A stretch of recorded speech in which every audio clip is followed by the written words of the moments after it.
gave it to Sabonis a couple years ago. But backup center is not on my mind unless you're talking about somebody who's going to be able to stretch the floor like one Brook Lopez or somebody like that. But all these centers that are inside the arc and don't really have an offensive bag, we can talk about it after you make the big deal.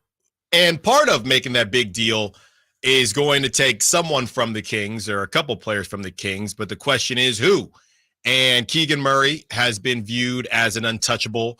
Same with Jonathan Kuminga in the Bay Area. So I had a little bit of fun, Chris, on social media because with my background, I have followers from both sides. So I don't know if it's I don't know if this is the Sacramento peeps starting to take over my feed and my following and Warrior fans saying, this guy's Sacramento now. I don't want to deal with it. But I have some numbers here, and Simone, you can get in on this as well. I said, who's going to be better when it's all said and done? Jonathan Kuminga, who is age 21, or Keegan Murray, who is age 23. Simone's answering some phones right now. But we'll start with you, Chris. I mean, it's such a tough thing of like it's almost a bigger question of, do you believe what you're seeing with your eyes right now, or are you somebody that is looking a little bit into the future and sees, that Kuminga is building a foundation of something that is going to, benefit him moving forward? Right.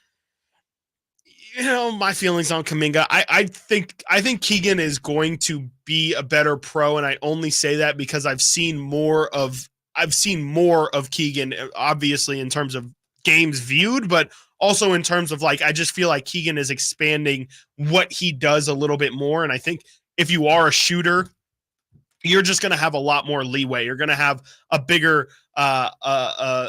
gap in terms of how bad you can be, I think. And, I think Kuminga's got to develop his shot. He's great around the rim, but even Jaylen Brown had to learn how to shoot at least a little bit. And I don't know if I see that for Kuminga. I know he's still so young, but all I'm seeing from Kuminga really is his scoring ability and his ability to just be an athlete around the rim.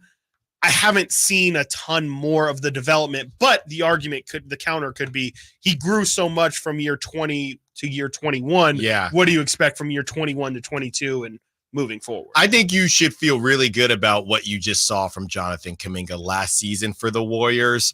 My struggle with Kuminga, which is similar to Keegan Murray in a way, is Kuminga, as everybody says, there are dudes in this league who need a role. Yeah. There are dudes in this league who are just dudes, and they can do whatever they want. Yes. Everybody thinks they have a dude, right? We did Keegan Murray, Jason Tatum conversations, and Chris almost pulled a Kyle Draper and walked out of the studio. I tried. So we understand all that.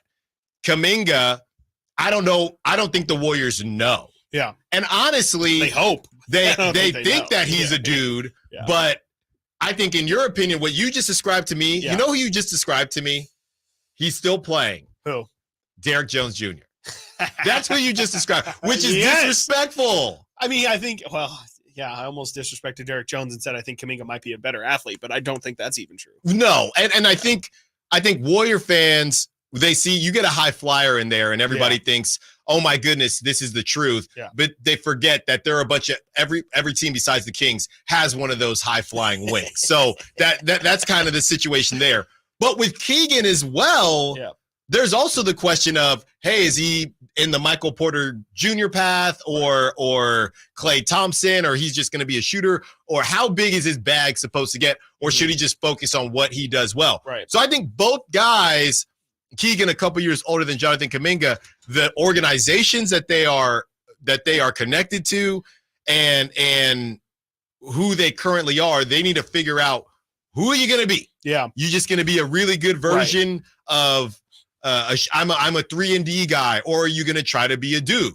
So I think that's the tough thing. Who do you think the voters swayed with? And Simone, we'll get your thoughts on who you think won this round as well. I would hope that your Sacramento contingency is starting to take over. I'll say Keegan, because I do think that there's I think there's a large percentage of Kings fans that are in on Keegan, and I do think that there is a certain percentage of Warrior fans that are also down on Kuminga. So I'm going to say Keegan. You want to give percentage? I'll say Keegan 56%. I think it's pretty close, but I don't think I do think that there's some separation. Simone? As your lovely producer, I'm going to volley this over to TC because I missed the question because I was screening his call. So it's going to TC. There you go. Well, it's going to go to TC on the other side. We will get to TC and we will get the percentages when we return. We also will get into some draft talk. No pick today, but ESPN.com laid out the biggest draft needs and value at each spot. We'll tell you what they have to say about your Sacramento Kings when we return. Stiles and Watkins, Sactown Sports. Our first year as the